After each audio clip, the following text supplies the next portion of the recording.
Hello everyone. या आज हम लोग वो बुक समरी को समझने की कोशिश करेंगे, उसके की पॉइंट्स को हम लोग लेने की कोशिश कर रहे हैं, जिसको लिखा है जॉर्ज ऑरवेल ने।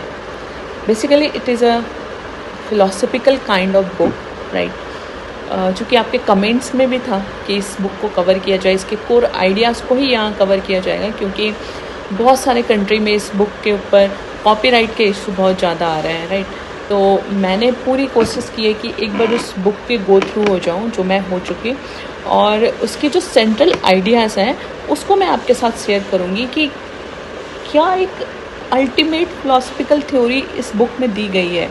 And this book name is 1984 by George Orwell, right. So basically book जो स्टार्टिंग है या जो इस बुक में बोला गया है, वो कहा गया है कि इमेजिन करो कि एक ऐसी दुनिया जहाँ हर वक्त कोई तुम्हें देख रहा है, ठीक है।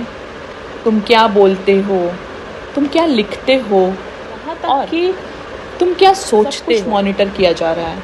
और अगर तुम सिर्फ एक गलत सोच भी सोच लिए तो तुम क्रिमिनल बन जाओगे, राइट।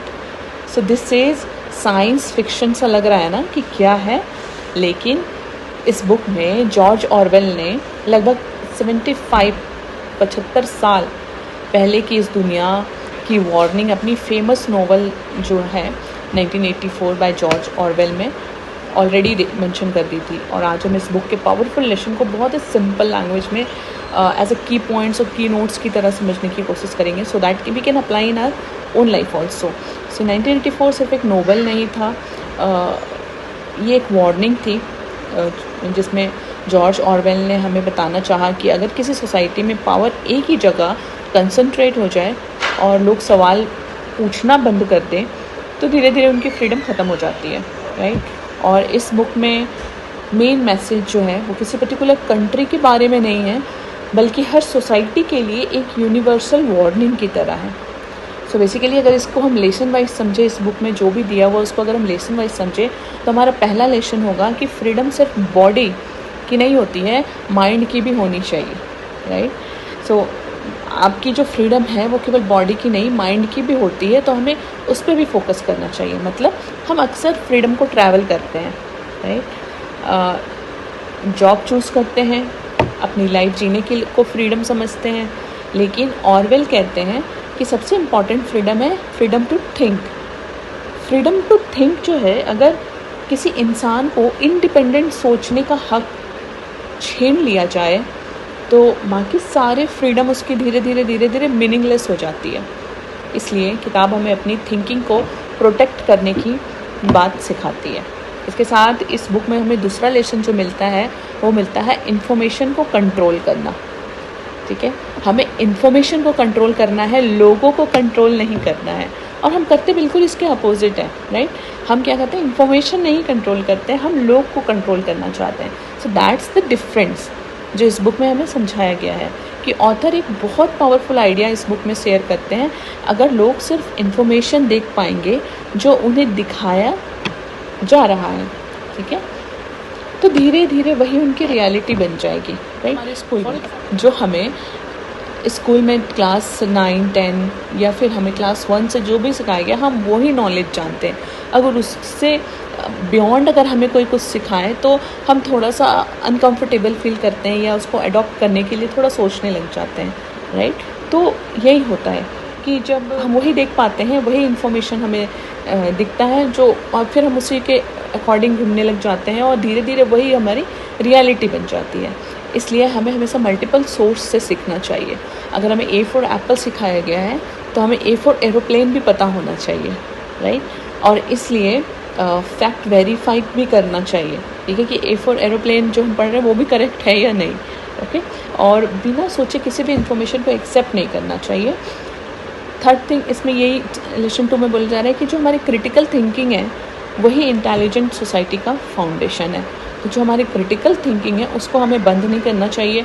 हमें ये नहीं लगना चाहिए कि हम बहुत नेगेटिव हो गए। It is not, critical thinking is very different thing जो हमें हमेशा एक्टिव रखना चाहिए। थर्ड लेसन हमारा होता है फियर। फियर इंसान को चुप करा देता है। कोई डर है या यहाँ बोलेंगे तो हमारा इमेज ख़राब हो जाएगा, यहाँ बोलेंगे तो कोई दिक्कत हो सकती है या हमारा प्रमोशन रुक जाएगा, यहाँ बोलेंगे तो कुछ दिक्कत हो। तो ये एक फ़ियर कहीं ना कहीं हमें हर इसी फील्ड में होता है और यही फ़ियर इंसान को चुप करा देता है, राइट। बट ये जो बुक है पर्टिकुलर, ये बुक हमें दिखाती है कि जब लोग डर के इन्वायरमेंट में रहते हैं तो पहले वो बोलना बंद कर देते हैं, राइट, फिर सवाल पूछना बंद कर देते हैं और धीरे धीरे सोचना भी बंद कर देते हैं। तो फियर सिर्फ बॉडी को कंट्रोल नहीं करता, फिर आपके माइंड को भी कंट्रोल करता है, ठीक है। तो ये इस पूरे बुक का लेसन नंबर 3 हम ये सीख सकते हैं। दूसरा हम इसमें ये सीख सकते हैं लेसन नंबर 4 कि जो प्रोपोगेंडा और ब्लाइंड एक्सेप्टेंस जो होता है उससे हमें बचना चाहिए। लाइक जॉर्ज ऑरवेल का मानना था कि कोई भी सोसाइटी तब तक हेल्दी रहती है जब उसके सिटीजन्स क्वेश्चन पूछते हैं। अगर बुक हमें इनकरेज करती है कि हर इन्फॉर्मेशन को रिस्पेक्टफुली एनालाइज करो, तो हर चीज़ को ब्लाइंडली एक्सेप्ट नहीं करना होता है, राइट, और हमें अपनी रीजनिंग डेवलप करनी होती है। यही साइंटिफिक टेम्परामेंट का बेस होता है। तो प्रोपोगेंडा पे बिलीव कर लेना या ब्लाइंडली किसी भी चीज़ को एक्सेप्ट कर लेना, this is not the way to living your life. So overall अगर हम इस पूरे बुक को तो छोटे छोटे की पॉइंट्स में अगर समझना चाहें तो ये हमें 5 इम्पॉर्टेंट लेसन ये बुक हमें देती है। पहला, इंडिपेंडेंट थिंकिंग कभी मत छोड़ो, ठीक है। दूसरा, नॉलेज सिर्फ कंज्यूम मत करो, उसको लिए क्वेश्चन भी पूछो, राइट। तीसरा हमें कहती है कि फियर को अपनी थिंकिंग कंट्रोल मत करने दो। और चौथा कहती है ट्रूथ को वेरीफाई करो, जो भी हम सुन रहे हैं, जो भी हमें बताया जा रहा है, दैट इज़ करेक्ट और नॉट, ठीक है। तो हम इन्फॉर्मेशन फाइनल ट्रूथ नहीं होता है, इन्फॉर्मेशन को हमें वेरीफाई भी करना है। और पांचवा सबसे बड़ा फ्रीडम होता है, और अपने दिमाग से सोचने की जो फ्रीडम है वो कहीं नहीं जानी चाहिए, ठीक है। केवल बॉडी से आपको फ्रीडम महसूस नहीं करना, मेंटली भी आपको फ्रीडम रहना है। नेक्स्ट जो ओवरऑल इस बुक को मैं पढ़ के समझी हूँ कि 1984 हमें डराना नहीं चाहती है, क्योंकि बहुत साइकोलॉजिकल थिंकिंग है, तो ऐसा लगे कि नहीं ये बुक पढ़ के काफ़ी ज़्यादा निगेटिव साइड में जा रहा है। सो आई डोंट थिंक सो। ये बुक हमें डराना नहीं चाहती है, ये हमें बेसिकली जगाना चाहती है। ये बुक हमें याद दिलाती है कि सोसाइटी तब तक स्ट्रॉन्ग रहती है जब उसके लोग पढ़ना, सोचना और रिस्पेक्टफुली क्वेश्चन पूछना नहीं छोड़ते। जॉर्ज ऑरवेल का मैसेज भी बहुत सिंपल है कि अपनी सोच को किसी और के हवाले मत करो, राइट, क्योंकि जिस दिन इंसान इंडिपेंडेंट सोचना छोड़ देता है उस दिन उसकी असली फ्रीडम ख़त्म हो जाती है। और इसी वजह से 1984 को दुनिया की सबसे इम्पॉर्टेंट फिलोसफिकल और पॉलिटिकल नोवेल में से एक माना जाता है। और थैंक यू सो मच जिन्होंने ये बुक हमें रिकमेंड किया था एज अ समरी। मुझे पढ़ के भी ये बहुत अच्छा लगा, और इसकी समरी को मैंने जो 5 पॉइंट्स में बनाए हैं, इसको बहुत कंसाइज में इसलिए रखा सो दैट कि इस पर भी कॉपीराइट का इशू ना आ जाए, क्योंकि बहुत सारे कंट्री में इस पर कॉपीराइट का इशू है। But ultimately this book is very great. आपकी सोच को बिल्कुल एक ओपन वे में आप सोचना शुरू करते हो इस बुक को पढ़ के, and that's lesson of this book is fantastic, fabulous. So thank you so much. इसी तरीके से आप हमें कमेंट करते रहिए, कौन से बुक की समरी आपको फिर से जानना हो वो भी बताइएगा। Thank you.